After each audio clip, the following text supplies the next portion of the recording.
वाहेगुरु जी का खालसा, वाहेगुरु जी की फतेह। आज हम आपको अमृतसर जिले में स्थित गांव ठट्ठा में ले चलते हैं, जहां सिख धर्म के महान सेवक और ब्रह्म ज्ञानी बाबा बुड्ढा जी की याद में एक बहुत सुंदर ऐतिहासिक गुरुद्वारा सुशोभित है। ये वही स्थान है जहां 5वें गुरु अर्जन देव जी की पत्नी माता गंगा जी, जिनके घर कई सालों से कोई संतान न थी, उन्हें बाबा बुड्ढा जी से पुत्र प्राप्ति का वरदान मिला। तब से लेकर आज तक जो कोई भी श्रद्धालु इस स्थान पर पुत्र प्राप्ति की इच्छा लेकर अरदास करवाता है, उसकी मनोकामना अवश्य पूरी होती है। अगर आपको भी अभी तक संतान का सुख प्राप्त नहीं हुआ तो ये वीडियो आपके लिए ही है। इस वीडियो में हम आपको कुछ ऐसी बातें बताएंगे जो शायद आपने पहले कभी ना सुनी हो। सो वीडियो को एंड तक जरूर देखें और वीडियो पसंद आने पर लाइक करना ना भूलें। इस गुरुद्वारे का फुल एड्रेस डिस्क्रिप्शन और कमेंट बॉक्स में मिल जाएगा। वाहेगुरु वाहेगुरु वाहेगुरु। यह बात उन दिनों की है जब सिखों के 5वें गुरु गुरु अर्जन देव जी गुरु गद्दे पर विराजमान थे। एक बार काबुल की संगतें गुरु अर्जन देव जी के दर्शनों के लिए आई। संगतें गुरु जी और माता जी के लिए बेशकीमती वस्त्र और गहने भेंट के तौर पर लाई थी। कुछ दिनों बाद माता गंगा जी ने अपनी दासी से उन वस्त्रों को छत पर धूप लगाने के लिए कहा। कहते हैं तब गुरु अर्जन देव जी के बड़े भाई पृथ्वी चंद की पत्नी कर्मों की नजर उन कीमती वस्त्रों पर पड़ी, जिन्हें देखते ही वह जल भुन गई। गुस्से में भरी अपने पति पृथ्वी चंद से बोली, तुम्हारा छोटा भाई अर्जुन सब कुछ ले गया और तुम चुप रहे। उनके घर नित्य प्रतिदिन संगतें सुंदर वस्त्र और गहने लाती हैं। तुम्हें अपने पिता से भी कुछ ना मिला और सब कुछ तुम्हारा छोटा भाई अर्जन देव ले गया। तब पृथ्वी चंद ने कहा, कर्मो तू चिंता क्यों करती है? जितनी जायदाद है, वस्त्र हैं, गहने हैं, वो सब आखिर एक दिन तुझे ही तो मिलने हैं, क्योंकि भैया भाभी के घर कौन सी संतान होनी है। आज कितने ही साल बीत चुके हैं उनका विवाह हुए, सो तू बेकार की चिंता ना कर। उन्होंने तो बिना संतान के ही इस दुनिया से चले जाना है। अगर हमें अभी तक जायदाद नहीं मिल सकी तो दूसरे तरीके से तो मिल ही जाएगी। कर्मो और पृथ्वी चंद की सारी बातें छत पर खड़ी माता गंगा जी की दासी ने सुन ली और उसने आकर माता को सारी बात बता दी। माता गंगा जी को यह सुनकर बड़ा दुख पहुंचा और वे उदास होकर सोचने लगे, क्या मेरा पुत्र कभी नहीं होगा? क्या मैं सारा जीवन संतानहीन रहूंगी? रात को जब गुरु अर्जन देव जी महल में आए तो माता गंगा जी को उदास देखकर बोले, क्या बात है गंगा?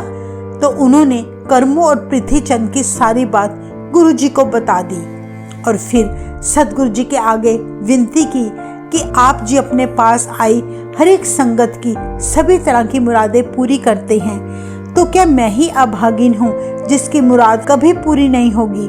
क्या मैं अपने संतान का मुख देखने को तरसती रहूंगी?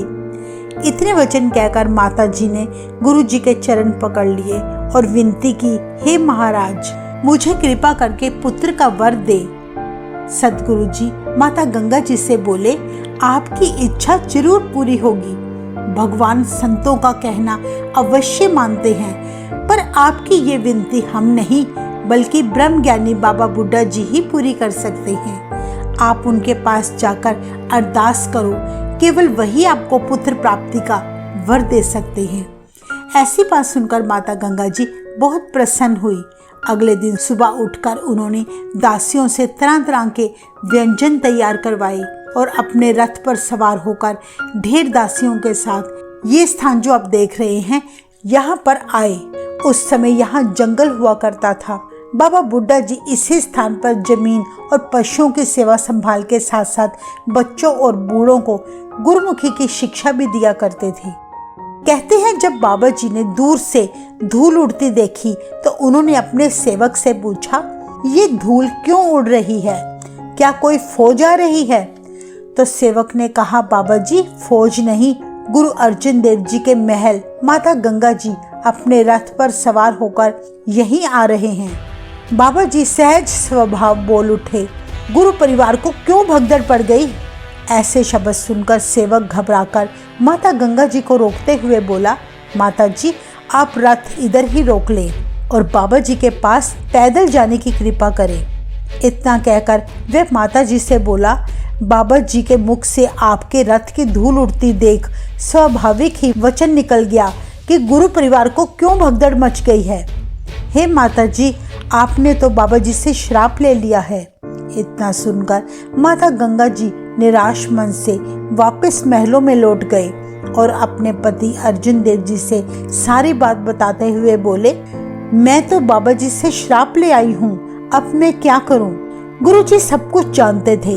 उन्होंने फरमाया, गंगा, तुम्हें बाबा जी के पास शाही ठाट से नहीं जाना चाहिए था। हे गंगा, जब भी किसी साधु महात्मा या गुरु पीर के पास जाएं तो अहंकार, मान, बड़ाई सबका त्याग करके ही जाएं। सादगी में ही परमात्मा खुश होता है। फिर गुरु जी बोले, असल में तुम्हें अहंकार था कि तुम गुरु अर्जुन देव जी की धर्म पत्नी हो। यह विचार मन में नहीं आना चाहिए था।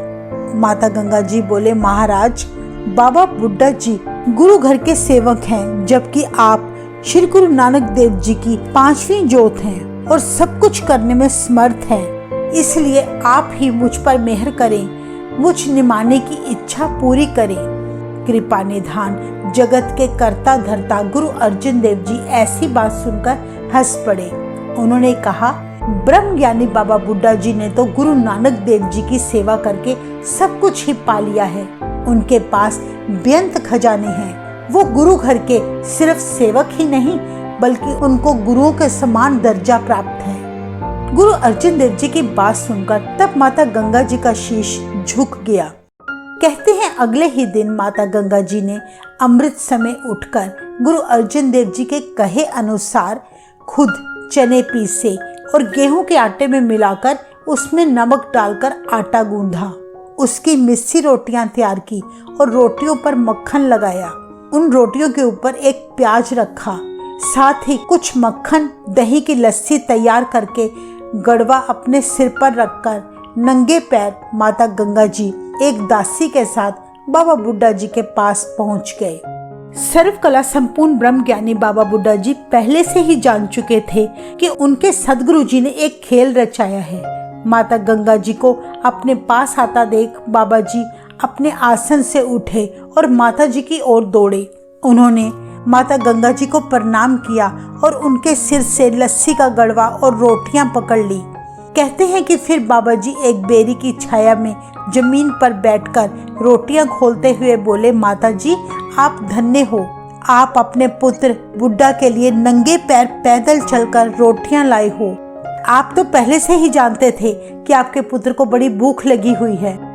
बाबा जी ने बड़ी प्रसन्नता से मिस्सी रोटी खाई और प्याज को अपने हाथ से मुक्की मारते हुए बोले, जिस तरह मैं इस प्याज को तोड़ रहा हूँ, इसी तरह आपके घर होने वाला पुत्र दुष्टों और पापियों के सिर तोड़ेगा, गुरु घर के दुश्मनों का नाश करेगा।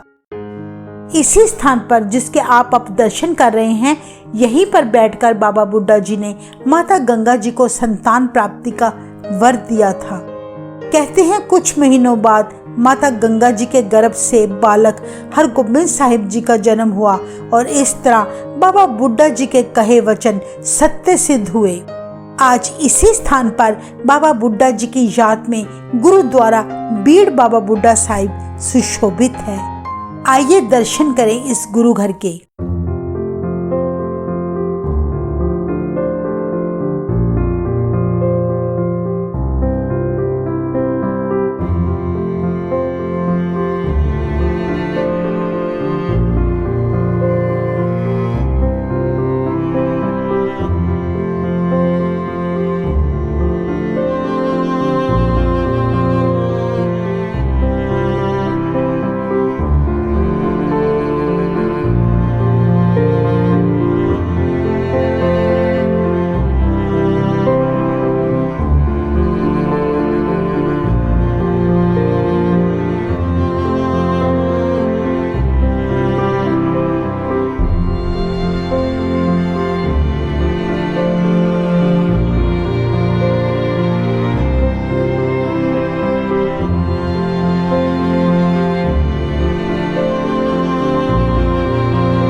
इस जगह का नाम बीड़ इसलिए पड़ा क्योंकि बीड़ का अर्थ है जंगल।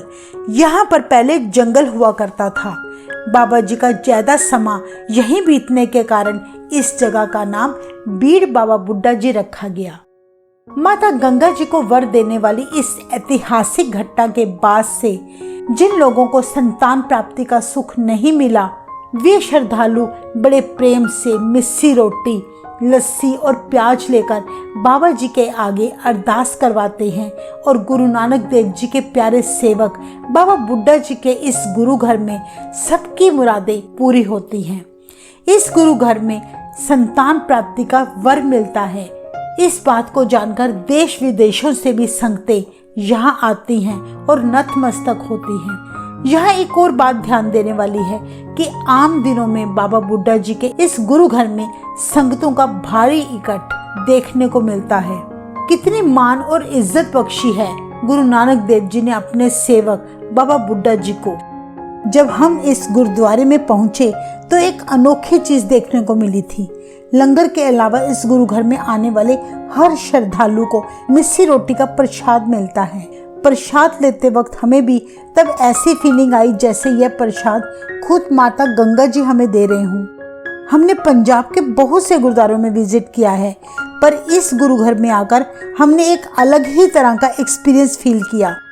सो अगर आप भी संतान प्राप्ति का वर लेना चाहते हैं, अपनी झोली खुशियों से भरना चाहते हैं, तो एक बार इस गुरुद्वारा साहिब में जरूर आएं और अपने साथ मिस्सी रोटी, प्याज और लस्सी खुद बनाकर बाबा बुड्ढा जी के आगे चढ़ाकर अरदास कराएं।